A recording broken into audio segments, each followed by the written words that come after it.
I was disrespecting the family, which only escalated the situation. The nerve they had, standing there after everything that had happened, after all the years of mistreatment, of choosing their son's brother over him, of pretending they cared only when it was convenient. How could they possibly think that I would simply hand over the home we had built together? The very place that held all of our dreams, the space where we'd poured our hearts into every corner. They couldn't have been more out of touch with reality. I felt a surge of anger rise within me, a wave of frustration that had been building for years, years of watching them treat my husband as though he were second best, of watching their treatment of me as if I were invisible. And now, at his funeral, of all times, they were demanding more from me, making selfish, heartless demands. It was too much to bear. How dare they come into my grief with such audacity, with no sense of timing, no sense of decency. I told them once again that they needed to leave. I could feel my blood boiling, the weight of my husband's absence already heavy enough on my heart without them making it worse. They stood there, unmoved, as if they could push me into submission, into giving them what they wanted. But they couldn't. Not this time. As they stood there, eyes narrowed and voices raised, it was clear they still hadn't grasped that my husband was gone for good. The entitlement, the disregard for his memory, it was infuriating. They kept arguing, insisting that their request wasn't unreasonable. But it was. It always had been. The more they talked, the more I realized just how far they had fallen from being anything close to a family. The conversation dragged on, each word an attempt to chip away at the wall I had built around myself. And still, their sense of entitlement loomed over everything, casting a dark shadow on my grief. My mind raced, wondering if they had any idea what they had truly lost all those years ago, or if they even cared. It became clear then that they weren't here for closure. They weren't here to mourn or to honor my husband's life. No, they were here because they had their own agenda, one they thought they could push onto me at the worst possible moment. I had to draw the line. It wasn't just about the house or the business, it was about the principle of it all. I wasn't going to let them walk over my husband's memory, or mine, any longer. They had lost the right to make demands long before that day. When they arrived, they were polite, almost too polite, but I could tell something was off. They made it clear, in the calmest way possible, that they were going to make sure they sued me and took the property for themselves. It was almost laughable. After all, my husband had made it crystal clear in his will that everything he owned was to go to me. Why they thought that threatening to sue would get them anywhere, I'll never understand. Did they really think I wouldn't stand my ground? I told them right then and there, no matter how much they tried to pursue this, they'd never win. But then they said something that hit me like a slap in the face. They blamed me for their son's silence over the last 8 years, for the rift that had kept them apart. As if I were the one who brainwashed him into cutting ties. They actually tried to tell me that it was my fault, that I had caused him to reject them, and now they were going to make sure I got nothing from him. I couldn't even process it all. I just told them to leave. When they finally walked out, I was seething. My mind was a fog of anger, and that's when it hit me. I had completely forgotten about the video my husband had recorded. A video he had specifically asked me to show his parents if they ever showed up at his funeral. The anger still simmering in my chest, I drove back home, but I had completely forgotten about that video. It wasn't until I stepped through the door that I remembered. I had helped him set it up and record it a month before he passed. I knew exactly what it said. I knew how deeply it would wound his parents, and yet I had let it slip my mind in the heat of the moment. But now, it felt like it was time. I had no intention of letting his parents walk away unscathed. They needed to know what they had done to their own son. And I would show them in the most direct way possible. I took a couple of days to gather myself, but once I knew I had to reach out. Their behavior had been unacceptable, and it was time to make them face the truth. Of course, they weren't going to take my calls.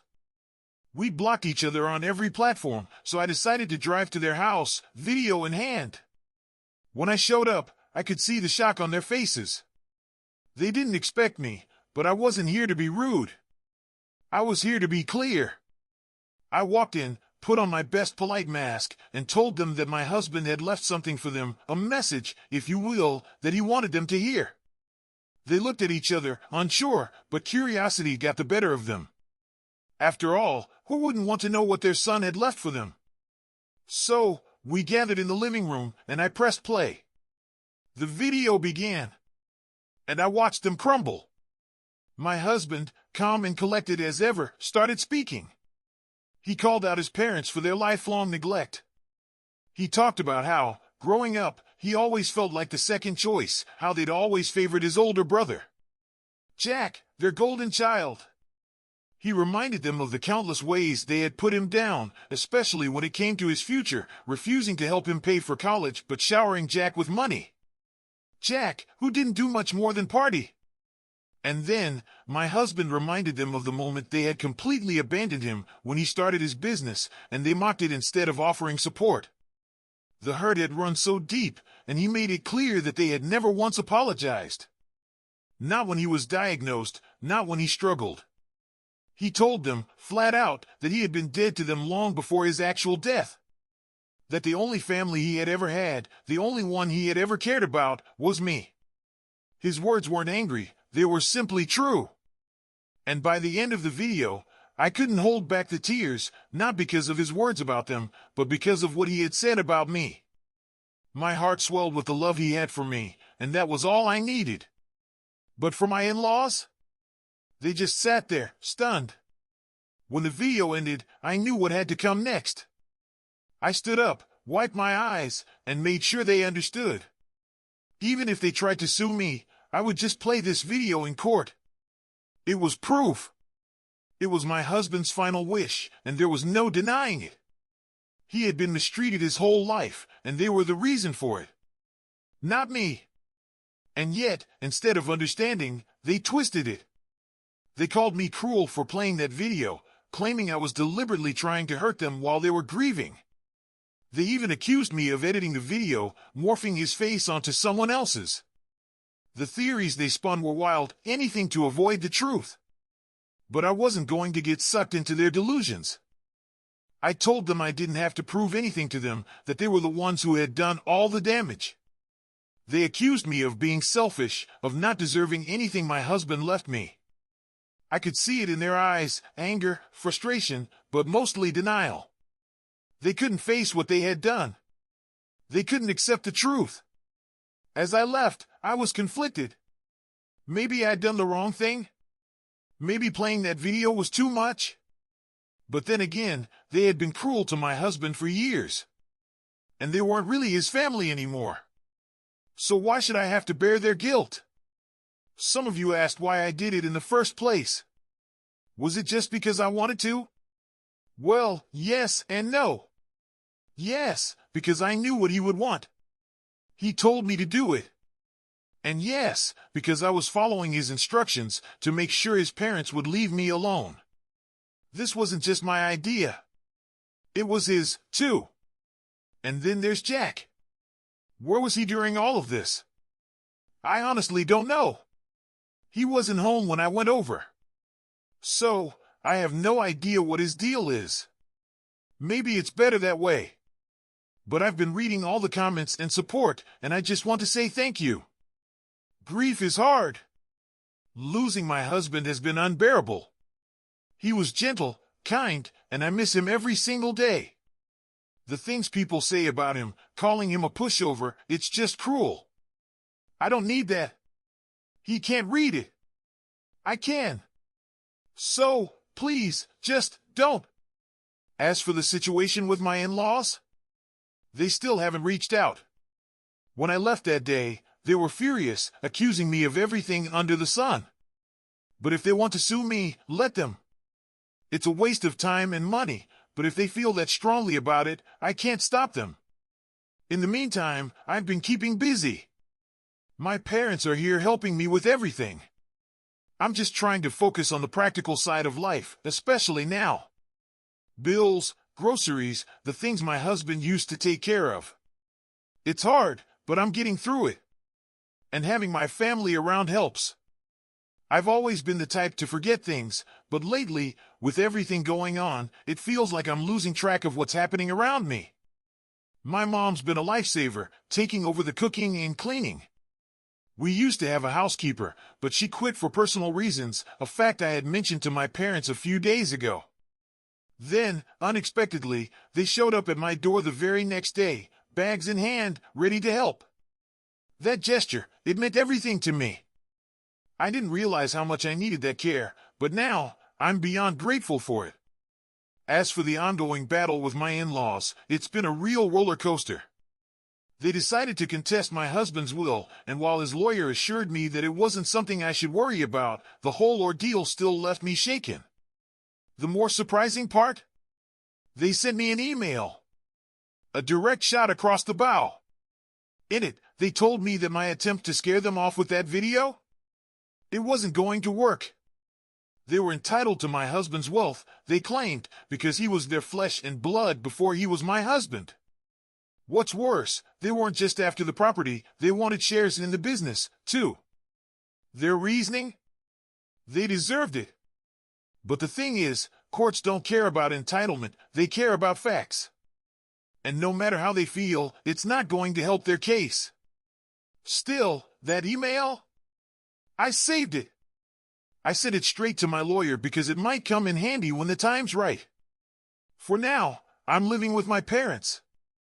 They've been incredibly supportive, offering not just help around the house, but even suggesting that they talk to my in-laws on my behalf, hoping they might listen to their authority. I told them no, though. I'm fine handling it on my own. Honestly, I want them to deal with the lawsuit. I'm not scared. In fact, my goal now is to waste their time and money. Let them chase something they'll never get. It's been a strange couple of weeks, with people dropping by to check on me, offer condolences, or make up for their absence at the service. It's been nonstop. Between handling work and having visitors, I haven't had much time to sit with my emotions or really process the loss. Then, just a few days ago, I found myself standing in my husband's office, sifting through some work papers. The weight of it all hit me like a ton of bricks. I could almost feel his presence there with me. The air felt heavy with his absence. I miss him so much. There's this aching desire to talk to him, just to tell him how much I love him, how much I need him to know that. But that's not possible. So, I hold it in. I let it pass. Right now, all I can do is make sure our business thrives. It's what he would have wanted. He worked so hard to get us to this point, and I'm determined to keep that dream alive.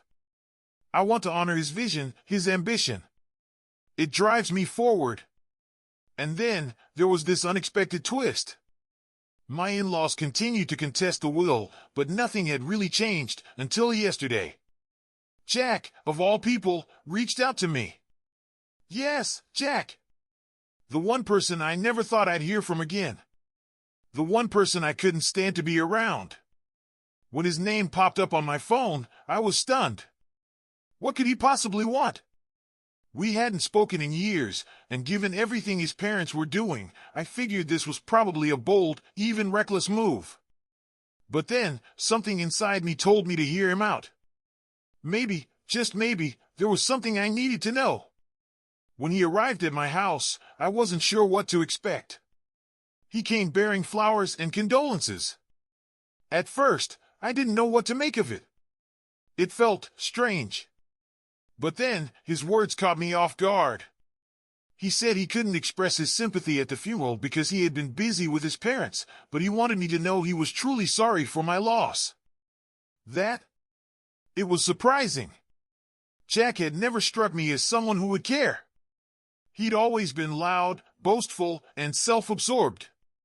But here he was, offering his condolences like someone who actually understood what I was going through.